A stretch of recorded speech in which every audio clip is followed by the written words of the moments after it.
Saludos, soy su profesor el doctor Javier Hall. A continuación abordaremos la temática clientes con enfermedades cardiovasculares y respiratorias. Esto se corresponde con el capítulo número 20, Manual NASCA, National Strength Condition Association, Fundamentos del Entrenamiento Personal, como parte 5, clientes con necesidades específicas.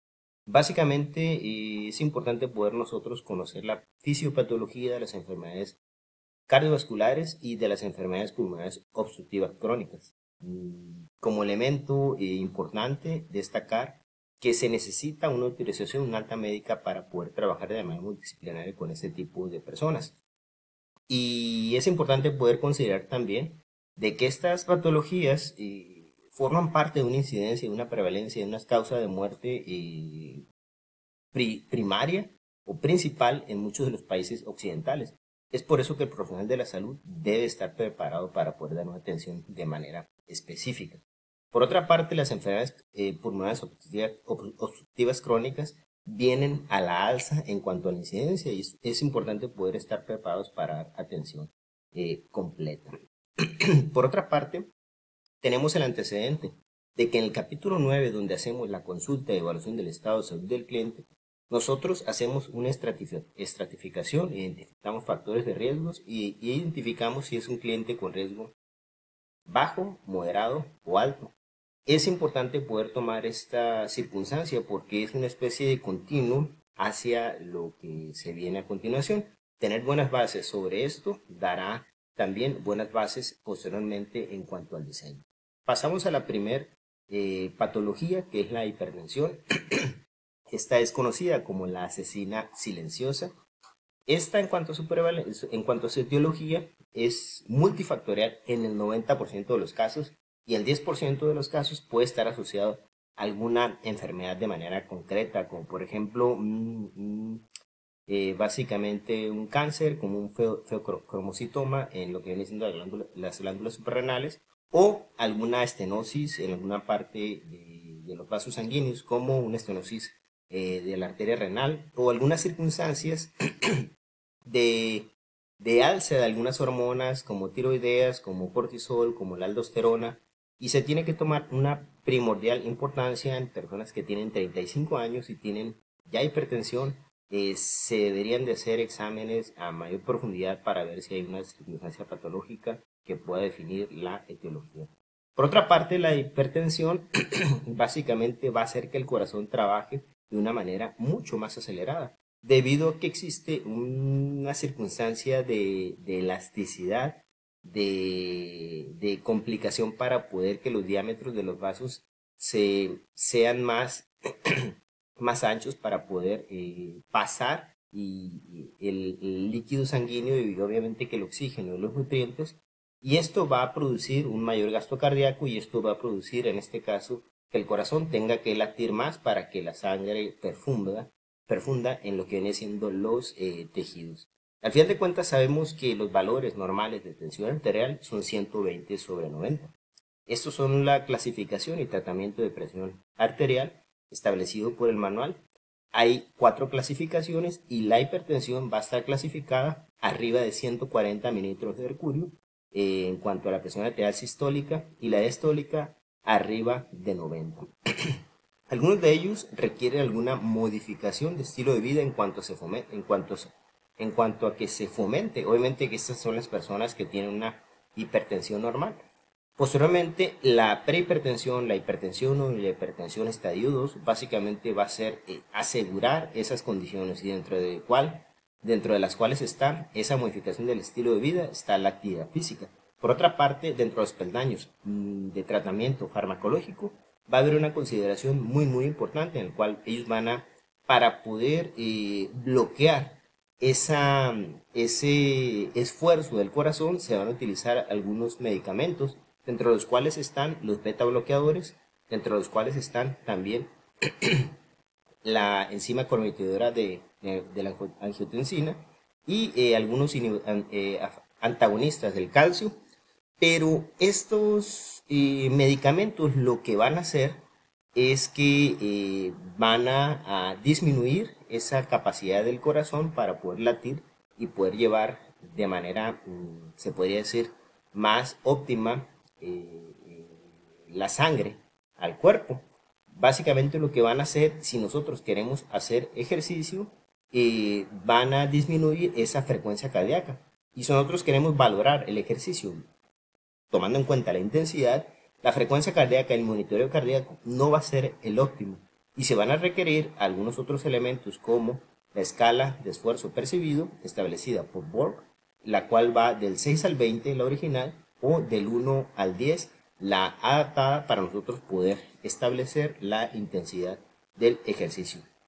Por otra parte, dentro del tratamiento no farmacológico está la dieta DASH. La dieta DASH se establece que requieren nutrientes y especificaciones específicas para una persona con hipertensión. En especial, por ejemplo, que al día se tome una cucharada de sal, 2.3 gramos al día, la suficiente cantidad de potasio y limitar la ingesta de alcohol o dejar de fumar si así viene el caso, o reducir grasas saturadas y el colesterol de la dieta. Otro aspecto muy importante para poder mejorar es el campo de nosotros, que es la actividad física. Y para eso tenemos nosotros que considerar algunas consideraciones. ¿Por qué? Porque va a haber personas hipertensas de dos categorías. La primera es una persona con hipertensión controlada, que tiene esos hábitos de salud, que muy posiblemente tiene un abordaje farmacológico.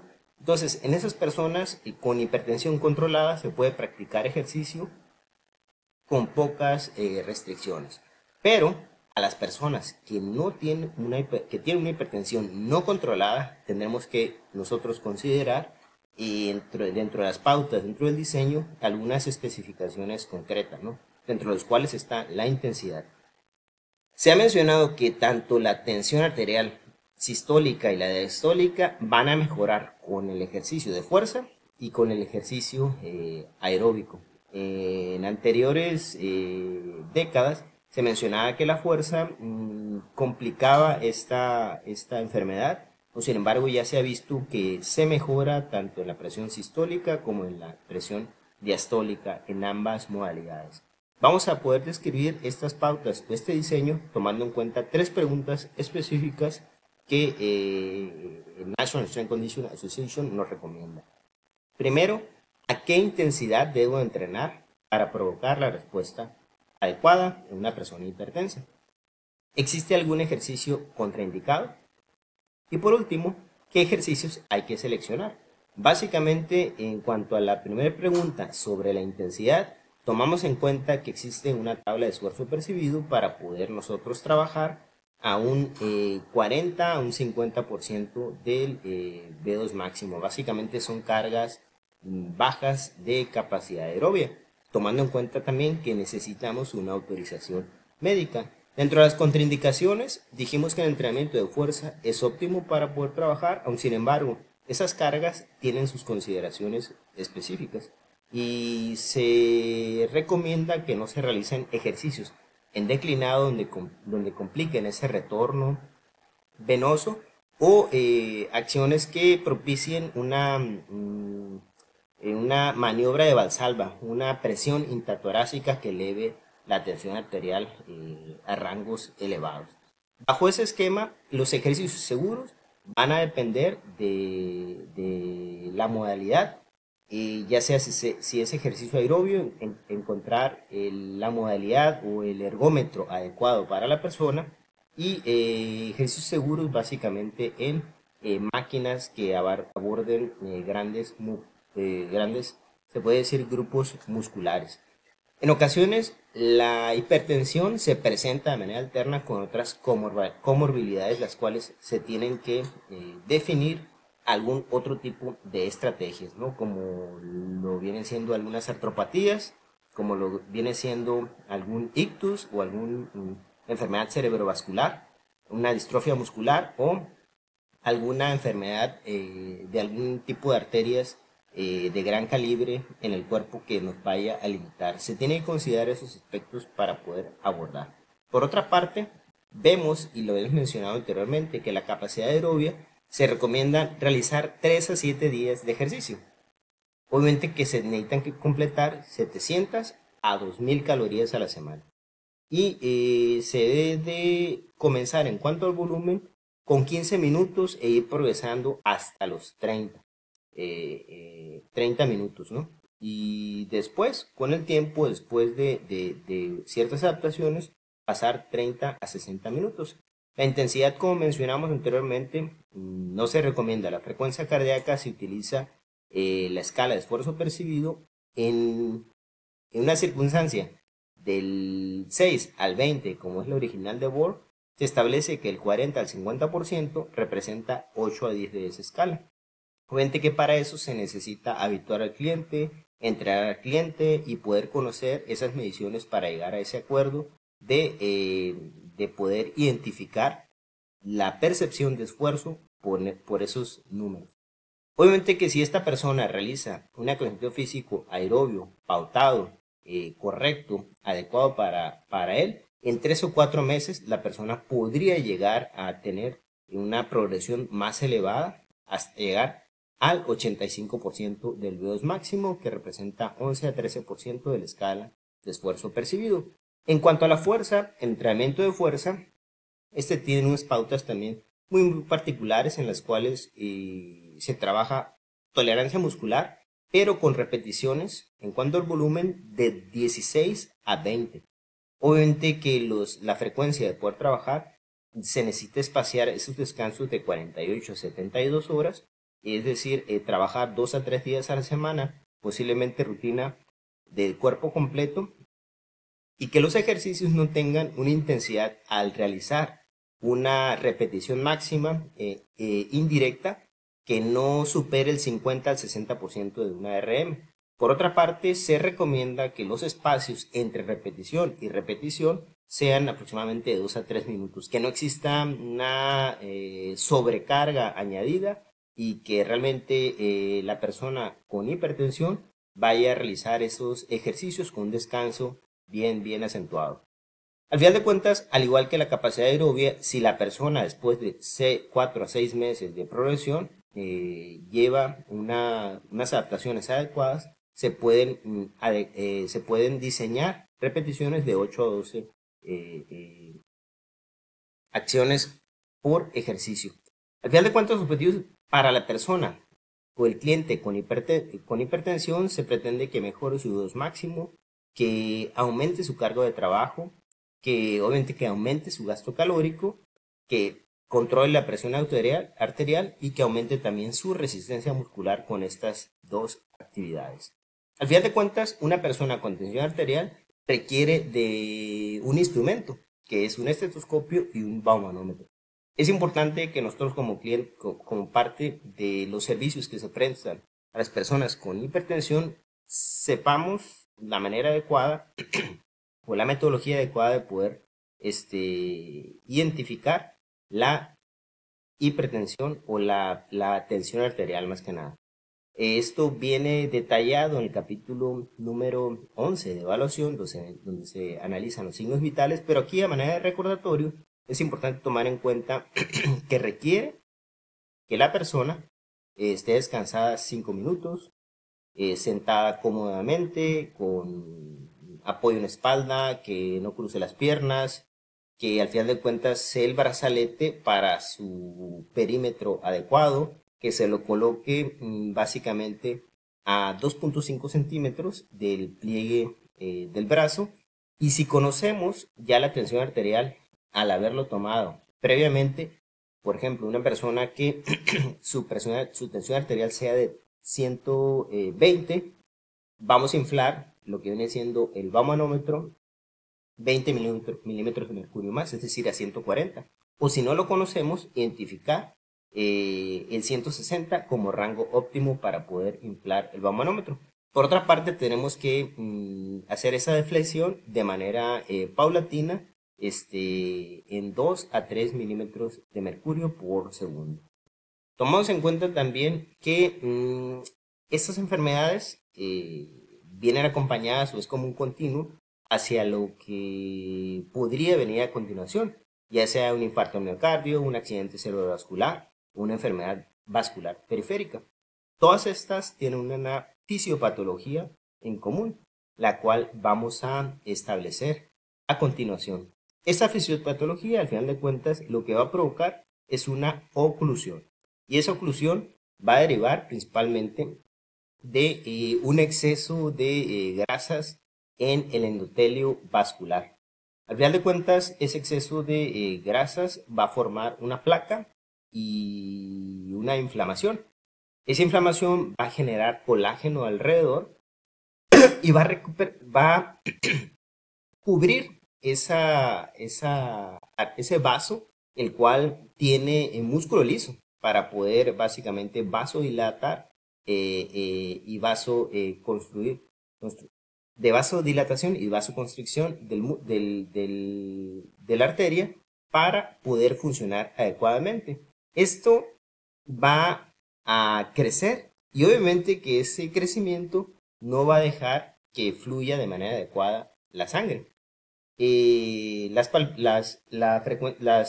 frecuencias cardíacas y las eyecciones de la sangre pueden causar turbulencias y además puede que ese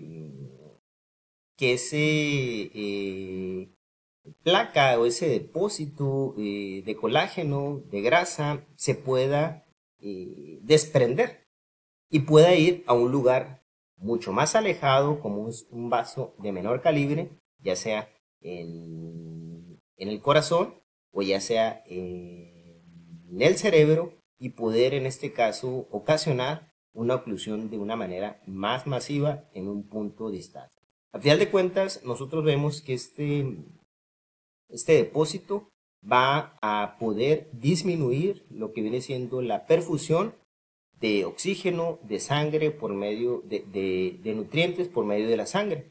Obviamente que donde no hay nutrientes, donde hay oxígeno, no hay vida. Eso va a ocasionar una necrosis, una muerte no programada de una célula, y va a generar esos infartos, ¿no? Al final de cuentas, esto está asociado con algunos elementos como son el síndrome metabólico, el tabaco o la herencia o los antecedentes heredofamiliares. Al final de cuentas, es muy importante tomar en cuenta porque esta fisiopatología va a aplicar para lo que vamos a mencionar a continuación. Desde nuestra perspectiva es importante nosotros conocer los signos y síntomas de un infarto. Al final de cuentas, esas cuestiones anormales, nosotros vamos a estar hombro a hombro con el atleta. Necesitamos tener y conocer un plan de emergencias para estar preparados desde una reanimación cardiopulmonar y poder conocer un desfibrilador automático externo en cuanto a su uso y un plan en general de emergencias. Pero al final de cuentas nosotros vemos que hay una diferencia entre un infarto y algo que antecede o puede llegar a anteceder al infarto, que es una falta de oxígeno transitorio denominada angina o dolor de pecho, el cual se puede irradiar a diferentes partes del cuerpo, pero es importante identificar esos aspectos. De manera clínica se identifican con algunos marcadores de análisis clínicos que tienen que ver con necrosis muscular, necrosis del miocardio, como es la alza de creatina fosfoquinasa o troponina I o T o la hemoglobina. Al final de cuentas estos van a ser directamente en laboratorios, pero sí se recarga aquí que una persona que tenga o que haya tenido un proceso anginoso que dure 20 minutos máximo, esta persona debe parar de hacer ejercicio y ver cómo se puede abordar su circunstancia de actividad bajo otra modalidad mucho más monitorizada. Al final de cuentas, nosotros como entrenadores personales vamos a estar día a día. Si la persona tiene una alta médica, si ya acudió de manera concreta, tuvo un infarto, sobrevivió y tuvo una rehabilitación cardíaca y el médico autoriza que realice actividad física con un entrenador personal, mencionamos que nosotros vamos a mejorar su calidad de vida con nuestro trabajo. Entonces, bajo esa circunstancia, nosotros tenemos que conocer y identificar la intensidad, los porcentajes de trabajo y los signos y síntomas anormales de manera concreta. Vamos a ver algunas circunstancias como son los componentes de un programa de ejercicio para clientes que hayan sufrido un infarto al miocardio. En primera instancia, como mencionamos anteriormente, vienen de un proceso de rehabilitación, hay una autorización médica y el porcentaje de trabajo, a diferencia de la hipertensión arterial que mencionamos anteriormente, es mucho más bajo. Aquí llega a 40% de VO2 máximo. Básicamente eso representa un 9 al 11 de la escala de esfuerzo percibido. Y hay personas que pueden llegar a tolerar un trabajo de 15 minutos bajo esa intensidad. Hay otras personas que 30, hay otras que 25, hay otros que 40 no pasa nada, pueden seguir hasta más. Pero todo eso deriva de las secuelas o el grado que haya tenido el infarto con la persona. Se establece que se realicen pruebas de esfuerzo de manera consecutiva para poder ver la evolución de la persona y se trabaja en base a METs o equivalentes metabólicos. En cuanto a la fuerza, se diferencia de la hipertensión porque este tipo de enfermedades se va a comenzar con 20 repeticiones. También se debe evitar la maniobra de Valsalva o llegar al fallo y se recomienda también trabajar 2 a 3 días a la semana. Vamos con otra consideración, otra enfermedad cardiovascular, pero esta tiene que ver a nivel cerebral. Es el accidente cerebrovascular o llamado también ictus. Nosotros vamos a ver que este cerebrovascular, hemos mencionado que ese trombo puede desprenderse y llegar a una arteria muy pequeña de lo que viene siendo el cerebro, incrustarse ahí y delimitar el camino, esa perfusión, esa irrigación hacia otros tejidos de nutrientes y de oxígeno, lo cual va a generar un infarto, pero a nivel cerebral. Al final de cuentas, existen otro tipo de infartos, ese se le llama infarto isquémico, y hay otro tipo de infartos que pueden llegar a ser, se llaman infartos hemorrágicos, los cuales en ocasiones hay un aneurisma, una dilatación de las arterias, la cual por una tensión muy grande puede estallar. Una consideración que tenemos que ver es que la localización del accidente cerebrovascular en ocasiones es en el lado izquierdo y el lado afectado es el lado derecho del hemicuerpo inferior y del hemicuerpo superior. Al final de cuentas tenemos que considerarlo porque el lóbulo lesionado hay un cruce de los nervios a nivel tallo cerebral, lo cual va a hacer que la persona tenga esa lesión en el lado contrario. Tomamos en cuenta también lo siguiente, vemos ahí que bajo esta circunstancia la persona puede llegar a tener complicaciones para hablar, para oír, para ver adecuadamente de un lado, para moverse, para poder levantar una extremidad. Y es por eso que las actividades de los programas de ejercicio físico en ocasiones son muy largos, se tienen que preparar de una manera muy concreta las actividades y al final de cuentas lo que tenemos que considerar aquí es lo siguiente. Vemos que la intensidad va bajando de manera progresiva. Vemos que hipertensión era 50%, infarto del miocardio 40% y en el caso de accidente cerebrovascular la intensidad va a un 30% del VO2 máximo. Obviamente que se puede progresar con el tiempo de 40 hasta 70%, pero aquí se utilizan una serie de diversos ergómetros o circunstancias de modalidades de ejercicio para poder trabajar con las personas. En ocasiones algunos arneses, en ocasiones poder fijar alguna pierna en la extremidad, la que está parética, la que no se mueve, para poder hacer la actividad. Y mencionamos, algunas personas pueden llegar a tolerar 5 minutos de trabajo, otras personas 10, otras 15, otras 60, dependiendo. Se recomienda realizar el ejercicio 3 veces por semana, que la persona, como objetivos de este programa de ejercicio para un cliente con accidente cerebrovascular e ictus, es aumentar el esfuerzo en las actividades de la vida diaria. Aumentar obviamente que la fuerza en las extremidades afectadas y su movilidad en general, ¿no? Obviamente que tenemos como circunstancia el entrenamiento de fuerza. En ese sentido existe algo muy interesante que es el entrenamiento cruzado. Ya he mencionado que la lesión del accidente cerebrovascular va a afectar, por ejemplo, al lado izquierdo y el lado derecho de manera contraria o viceversa. Al final de cuentas se puede utilizar un entrenamiento denominado entrenamiento cruzado, donde trabajas el lado no parético y va a haber cambios o mejorías no significativas, pero va a haber cambios en el lado contrario. Al final de cuentas se recomienda trabajar 3 series de 8 a 12 repeticiones, 2 a 3 días por semana. De manera concreta, la flexibilidad al iniciar 5 minutos antes, 5 minutos después y muy posiblemente todos los días del descanso de una prestación de ejercicio para poder mejorar la movilidad de estas personas. Vamos a la última enfermedad que tiene que ver con la enfermedad vascular periférica. Esta denominada el síndrome del escaparate. Esta enfermedad lo que va a hacer es que va a haber, si le podemos llamar así, microinfartos. Es decir, en ciertas áreas de algunos vasos grandes, por ejemplo, las piernas principalmente, no va a llegar esa sangre, ese oxígeno, esos nutrientes por esas complicaciones que mencionamos anteriormente de poder ocluir.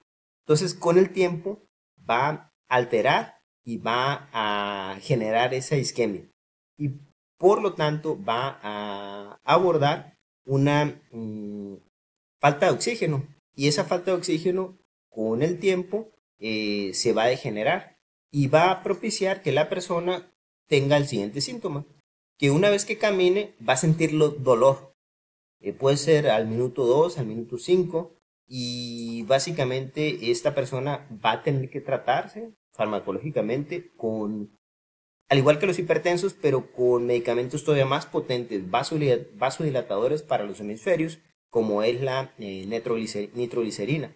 Pero de cuenta este medicamento lo que va a generar con efectos secundarios son cefaleas, pero se destaca que una persona con esta característica se puede clasificar como asintomático, es decir, que lo tenga pero no se dé cuenta, o un nivel muy muy extremo donde pierde el tejido.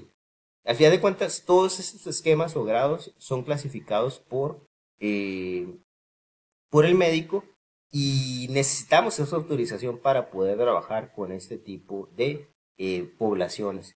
Lo más importante en cuanto al trabajo con estas poblaciones es que el entrenador realice ejercicios en los cuales la persona durante la sesión complete de 10 a 30 minutos. Puede ser de manera pausada. Si la persona realiza actividad y en 3 minutos ya no puede, esperarse y realizar otra actividad. Y se recomienda realizar el ejercicio 2 a 3 veces por semana. No superar el 50 al 60% de una RM cuando se trabaja con fuerza y es en la misma modalidad que para los hipertensos. Al final de cuentas, nosotros tenemos que tener esa circunstancia de poder hacer esas pausas cuando exista ese dolor al momento de estar diseñando un programa de ejercicio.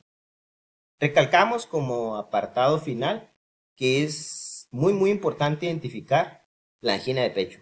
La angina de pecho es una, se puede decir, hipoxia transitoria, 20 minutos, pero puede ser la antesala a un infarto al miocardio. Puede ser lo que viene después. Entonces, realizar ejercicio en un centro fitness no es lo más adecuado. Requiere otro lugar con una monitorización e instalaciones médicas que coadyuven a la solución de este problema. Vamos a pasar ahora a la temática de EPOC, enfermedad pulmonar obstructiva crónica. Se destacan las siguientes 3 condiciones: asma, el enfisema y la bronquitis. Mencionamos ahorita que este tipo de enfermedades vienen a la alza en cuanto a la incidencia y por otra parte es importante poder considerar que si no hay una autorización médica o principalmente se van a tratar en lugares específicos o instalaciones de rehabilitación pulmonar con unos especialistas básicamente especializados en tratar este tipo de circunstancias. Al final de cuentas, una circunstancia que se aborda es que, por ejemplo, una persona con estas condiciones, por la falta de oxígeno, por esa oclusión, por esa falta de poder pasar el aire en el sistema respiratorio, van mermando la oxigenación del cuerpo.